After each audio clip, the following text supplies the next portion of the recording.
Bonjour. Aujourd'hui, on va commencer les cours de TP bactériologie. On va commencer d'abord par les étapes analytiques en bactériologie. Ça veut dire comment faire les analyses en bactériologie. Quel est le cheminement à faire, le protocole quand on fait la bactériologie. D'abord, en premier lieu, il y a le prélèvement.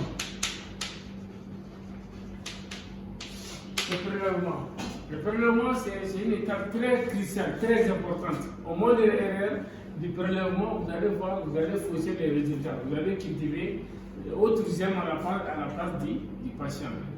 D'accord? Ça veut dire que le prélèvement doit se faire dans des conditions d'asepsie. Respecter toutes les conditions de prélèvement selon les échantillons. Après le prélèvement vient l'examen macroscopique.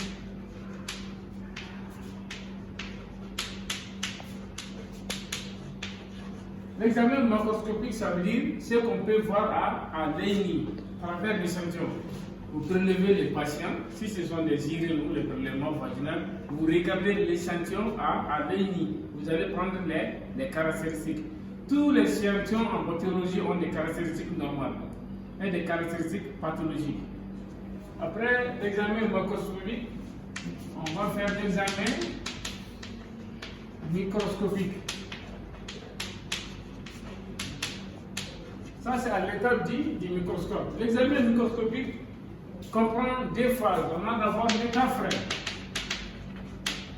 et l'état après, coloration des grammes. L'étape à la microscopie comprend d'abord l'état frais et l'état après, coloration.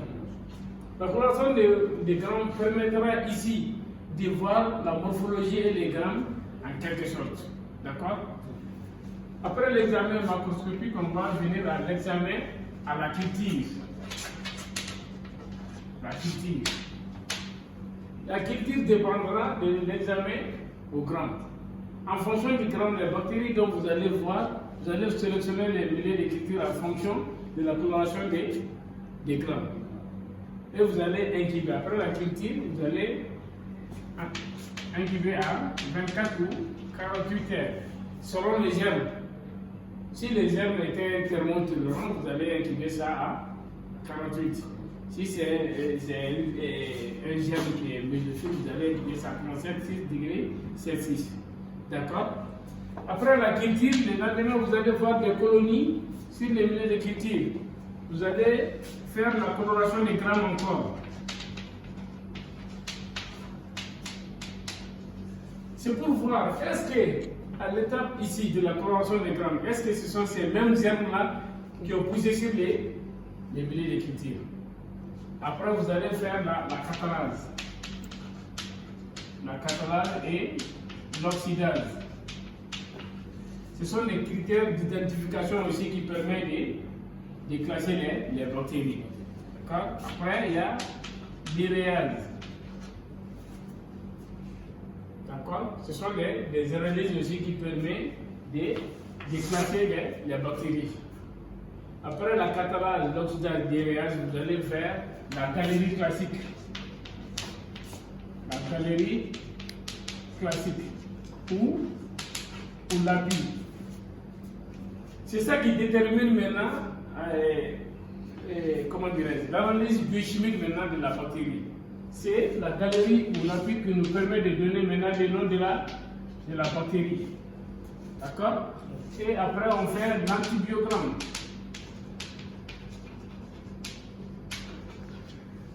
L'antibiogramme, c'est un test qui permet de tester la sensibilité des bactéries face à beaucoup d'antibiotiques.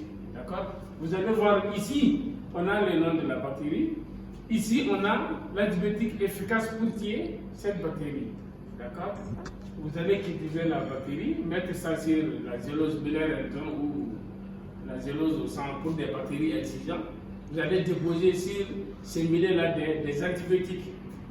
Et à 24 heures, vous allez voir la zone d'inhibition des antibiotiques. Vous allez mesurer la zone d'inhibition et comparer par rapport. On a des résultats. Soit on a sensible, intermédiaire et les résistants.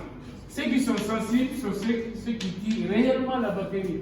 Ceux qui sont intermédiaires, ça veut dire qu'ils tirent mais en moins. Ils ne sont pas aussi efficaces que les sensibles.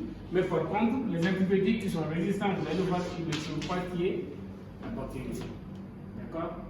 D'où l'important maintenant, l'antibiogramme permet d'abord de donner l'antibiotique le plus efficace aux patients. D'accord?